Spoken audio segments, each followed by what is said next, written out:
తెలుగు మాట, తెలుగు పాట, తెలుగు కవిత, తెలుగు వనిత ప్రపంచంలో ఎక్కడా చూడలేమన్నది అక్షర సత్యం.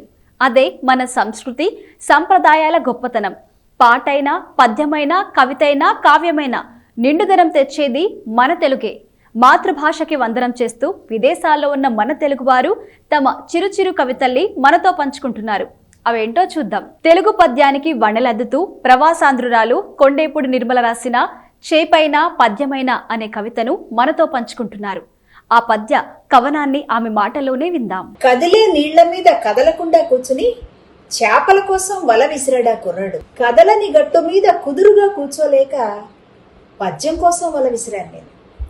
చేప ముందు పడుతుందా, పద్యం ముందు పడుతుందా? కవ్వించి కవ్వించి అంత పెద్ద సూర్యబింబము వాడి వల్లోనే పడింది. కోరిక మీర 4 నల్ల మబ్బులు వాడి వల్లోనే వాలాయి.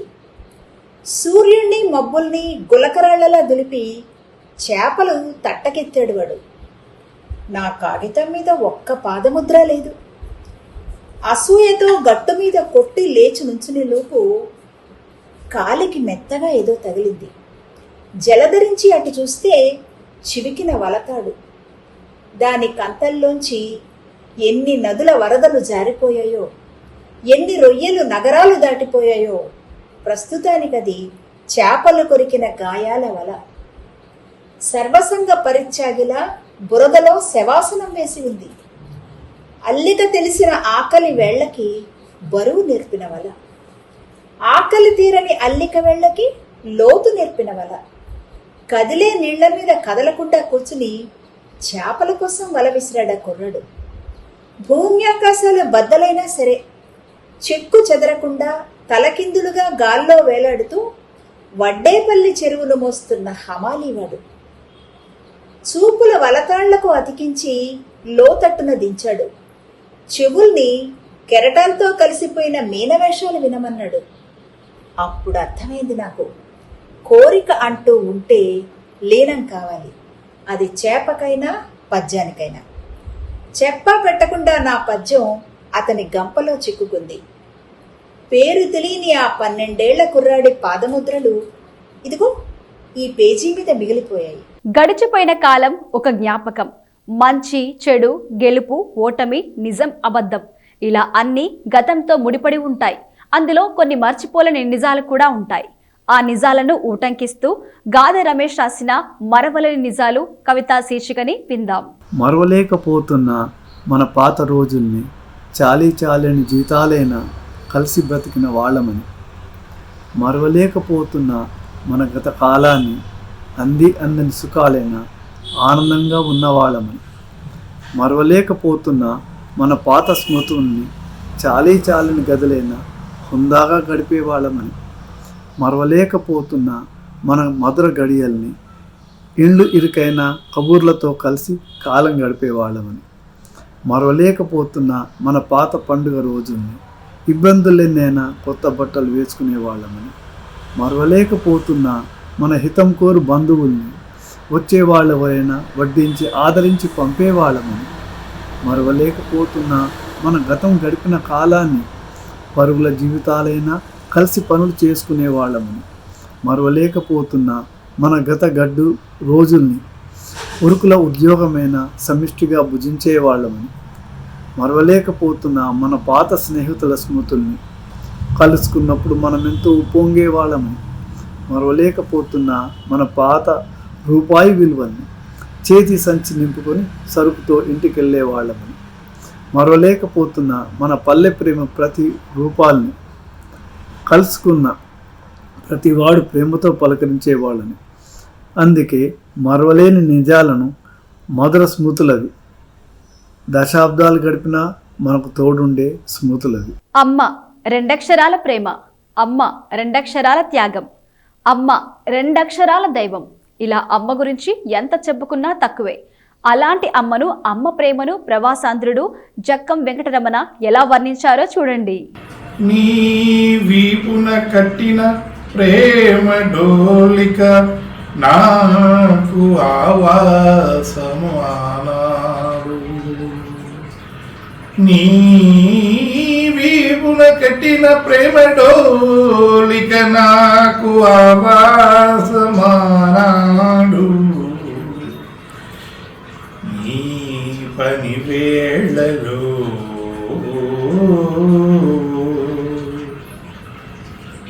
నీ కాళ్ళపైన పరుండజేసి నీ కాళ్ళపై పరుండజేసి తైలమంటి స్నానము చేయించిన జగదంబవే నీవు అమ్మా జగదంబవే నీవు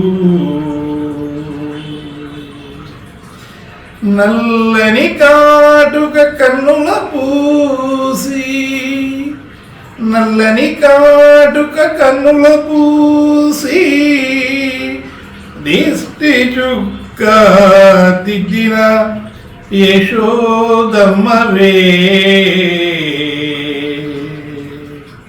నీ మెటికెల విరుపులు నీ మెటికెల విరుపులు నీ నవ్వులు నీ ముద్దులు నీ కడియాల చప్పుడులు నీ చీపులు సురసుర సవ్వడులు నన్నరానికై చూసేలే నన్నలానికై చూసేల చేసేనే అమ్మా ఇది నీకే చెల్లుగదా ఆయుధార ఆయుధార అమృతధారల ఆయుధార అమృతధారల గ్రోలగ చేసిన అమృత భాండమా. తెలుగోడి మాట శృతిమెత్తని తూట. ఏ చోట ఉన్నా ఏ దిక్కున ఉన్నా తెలుగోడియిజం నైజం మారిపోదు. ఏ దేశమేగినా తెలుగోడి ఆంతర్యం ఇలాగే ఉంటుందని యాచమనేని మురళీబాబు చెప్తున్నారు. తెలుగు డయాస్పెరా ఇన్ కెనడా శీర్షిక పేరుతో రచించిన కవితను ఆయన మాటల్లోనే విందాం. ఇక్కడికొచ్చే ముందు ఎక్కడికి వెళ్తున్నారా అబ్బాయి, మా పైనింటాయనారా, అమెరికా పైనుంటుందని చిన్నగా నోరు జారా, ఎప్పుడూ వినలేదే మరి, వెళ్ళొచ్చి చెబుతానులేండి అని లేసొచ్చేశా కెనడాకు. ఇక్కడ రోజంతా హాకీ పలకరింపులు, కాఫీ చప్పరింపులు, మొహం మొత్తిన మ్యాపుల్ ఆకులు, యాపిల్ పండ్లు, ఫోజు కొట్టినా మోజుపడినా చలిలేని ఓ 4-5 నెలలే. చూస్తూ ఊరుకుంటానా? మంచులో దిగిన 4-5 మంచి ఫోటోలు మందికి పంపా. రానని మొరాయించిన వారికి $1 నోటుపై రాణిని చూపా. సరాసరి నేలపైకు లాగేశా. పప్పును పచ్చళ్లతో పాటు పండుగలు పద్ధతులు తెప్పించా. వాటితో పాటే కాస్త చాదస్తం కూడా. వరుస తడుపడిన గుడి బడి, వెంటనే ఇంకాస్త హడావిడి. మొన్న నీది వైజాగ్, నాది వరంగల్, నేడు ఎల్లర్స్లీలో మా ఇల్లు, వచ్చే ముందో రింగిబుచాలు. నిరంతర వారాంతపు వేడుకలు, పిమ్మట సోమవారపు ఆపుసోపాలు. పేరుకున్న మంచును చూస్తే పెద్ద బేజారు, అంగట్లో గోంగూరొస్తే అంతే హుషారు. నన్ను నేను ఎంతసేపని గిల్లుకోను, తప్పట్లు కొట్టడానికైనా, తప్పక తిట్టడానికైనా, పడితే పట్టుకోవడానికైనా ఓ నలుగురు లేనిది నిద్రలాగా వస్తుంది ఈ తెలుగోడికైనా. ఉగాది అంటే వసంతం, నవజీవనానికి సంకేతం. వసంతకాలంలో ప్రకృతి ఎంతో పచ్చగా అందంగా మారుతుందో అలాగే నా జీవితంలో కూడా ఉగాది కొత్త ఉత్సాహాన్ని, సంతోషాన్ని తీసుకొస్తుంది. ఈ విషయాన్ని ఉగాది ఆగమనం అంటూ తన కవితలో వర్ణించారు జానకీదేవి షామీర్. పరాభవనామ సంవత్సర ఆగమనం, నూతన సంవత్సర ప్రవేశం. యుద్ధగాలులు వ్యాపించకుండా అందరం సమిష్టిగా ఆపుదాం. జీవితం షడ్రుచుల సమ్మేళనం, ఉగాది పచ్చడిలో దాగిన అర్థం.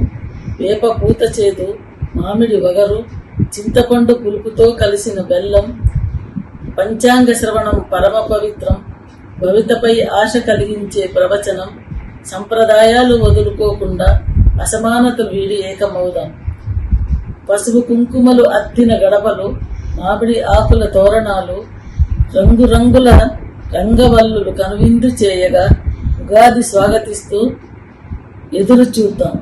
వసంత ఋతువు వచ్చిందని నవవసంతం పలకరించగా కోయిల రాగాలకు పరోసిస్తూ ఆనందం పంచుతుందాం. మనిషి జీవితం పరుగులాంటిది. నిరంతరం పరుగులు తీస్తూనే ఉండాలి. కుటుంబ బాధ్యతను మోయడానికి ఇంటి పెద్ద నాన్న పరుగు తీయాలి. అలసిపోయినా సొలసినా పరుగు ఆపని ఒకే ఒక వ్యక్తి నాన్న. కుటుంబం కోసం పరుగు తీసే నాన్న మనస్తత్వాన్ని, వ్యక్తిత్వాన్ని చక్కగా వర్ణించారు శివ అడబాల. అమ్మ బొజ్జలో నేనున్నానని తెలిసినప్పుడు మొదలైంది. అమ్మకి నొప్పులు మొదలయ్యాయని తెలియగానే ఆటో కోసం పరుగు. ఆటో నుంచి దిగంగానే ఆసుపత్రిలోకి పరుగు. వైద్యులు చెప్పిన మందుల కోసం పరుగు. నాన్న పరిగెడుతున్నాడు. అర్ధరాత్రి నేనెందుకు ఏడుస్తున్నానో తెలియక మళ్ళీ పరుగు. చిన్నతనంలో నేను తగిలించుకున్న దెబ్బలకి పరుగే పరుగు. నాకు స్కూల్లో అడ్మిషన్ కోసం మంచి స్కూల్ వెతకడానికి ఓ పరుగు. స్కూల్ నుంచి ట్యూషన్కి, ట్యూషన్ నుంచి స్కూల్కి మళ్ళీ పరుగు. నాన్న పరిగెడుతున్నాడు. కాదు, మధ్యతరగతి నాన్న పరిగెడుతున్నాడు. తన సొంత ఇంటి కల నెరవేర్చుకోవాలని నాన్న పరుగు. అనుమతి పత్రాల కోసం ఎంత పరుగో, పైకం ఎలా సమకూరిందో నాన్నకి మాత్రమే తెలుసు. పైకప్పు పడింది, ఎలా అయితేనే చివరికి సాధించాడు. కల నెరవేరింది. పెద్దోళ్ళు సాధించావురా అన్నారు. నాన్న అవును కాదు అన్నట్టుగా తలాడించాడు. నాన్న పరిగెడుతున్నాడు. కాదు కాదు, ఓ మధ్యతరగతి నాన్న పరిగెడుతున్నాడు. అక్క పెళ్లి కోసం నాన్న పరుగు మళ్ళీ మొదలైంది. ఎంత పరిగెత్తాడో, ఎలా పరిగెత్తాడో తెలియదు, కానీ మాట రాకుండా పెళ్లి పూర్తయింది. అందరూ సంతోషంగా ఉన్నారు. కొందరు మెచ్చుకున్నారు. నాన్న మాత్రం నిశ్శబ్దంగా, నీరసంగా ఉన్నాడు. పరిగెత్తి పరిగెత్తి అలసిపోయాడేమో. నాన్న పరిగెడుతున్నాడు. కాదేమో, అలసిన ఓ మధ్యతరగతి నాన్న పరిగెడుతున్నాడు. ఈ పరుగు పందెంలో తన ఆరోగ్యం గురించి మర్చిపోయిన నాన్న. అలసట అనిపిస్తున్నా కనిపించకుండా పరిగెత్తే నాన్న. ఓ రోజు నాన్న పరుగు ఆగిపోయింది. అప్పుడే మొదలైంది ఆసుపత్రి వైపు నా పరుగు. నాన్న గుండె అలసిపోయింది అన్నారు. నాన్న గుండె అలసిపోయింది అన్నారు. నాన్న ఇక లేరు అన్నారు. నాన్న ఇక లేరు అన్నారు. నాన్న పరుగు ఆగిపోయింది. కాదు, అలసిన ఓ మధ్యతరగతి నాన్న పరుగు ఆగిపోయింది.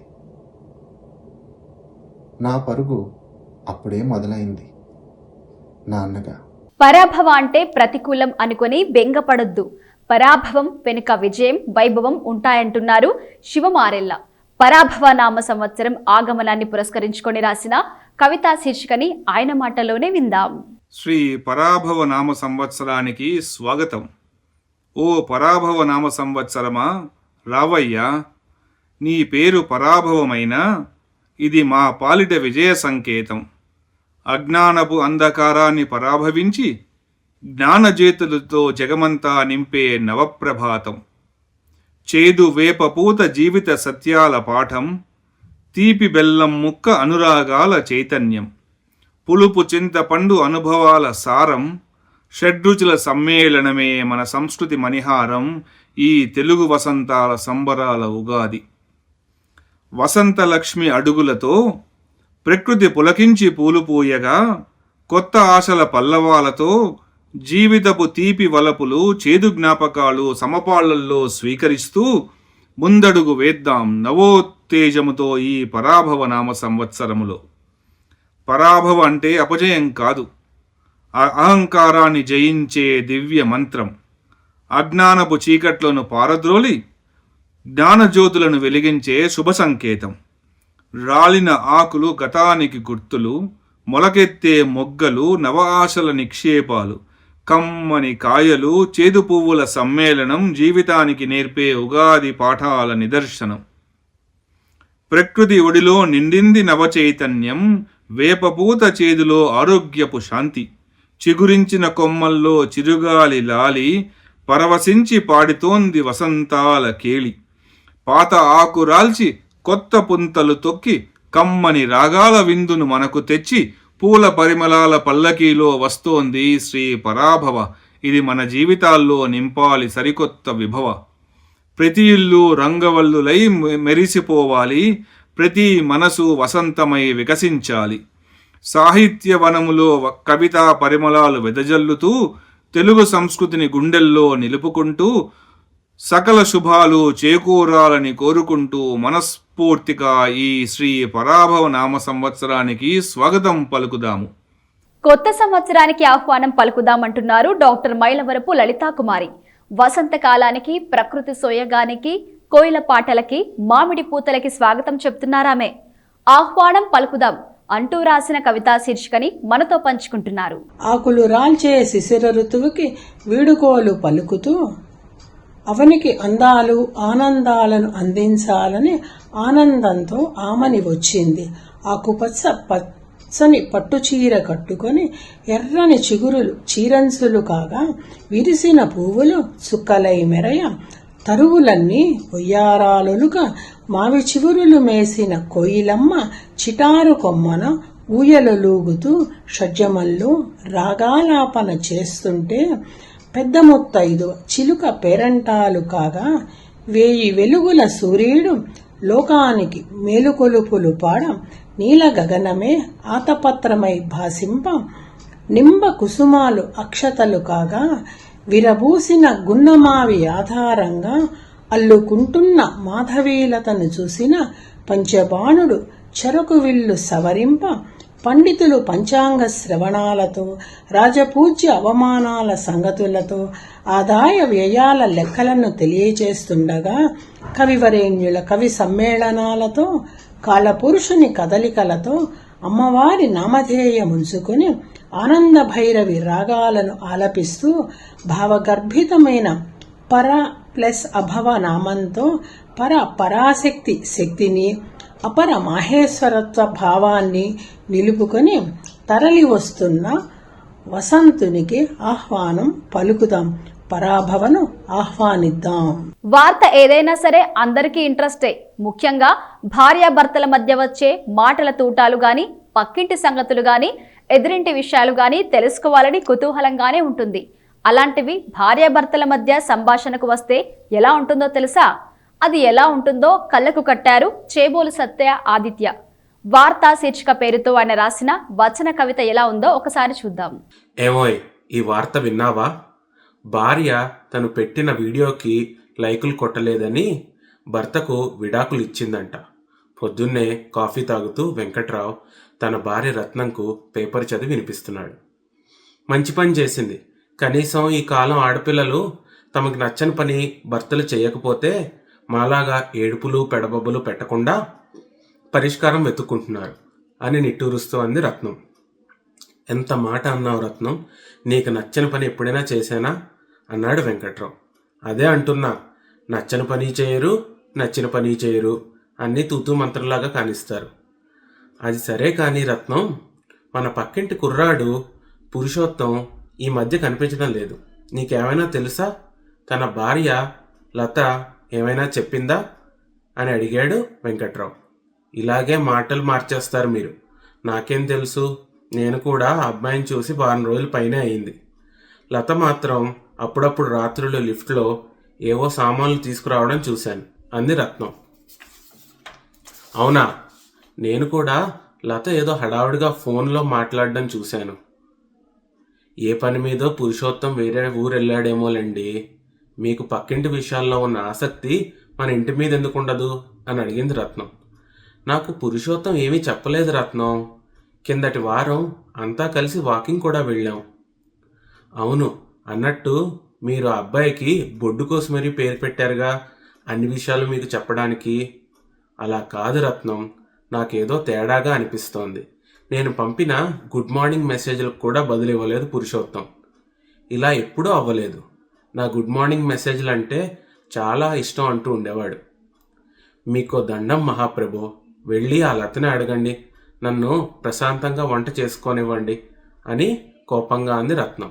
వెంకట్రావు జరిగిందంతా రత్నంకి చెప్పాడు. రత్నం పడి పడి నవ్వింది జరిగింది విని. ఇద్దరూ కలిసి ఆ రోజు ప్రశాంతంగా భోంచేశారు. మంచితనం, మానవత్వం, సాయం, చేయూత ఇవే మనిషిని ఉన్నతుని చేసేది.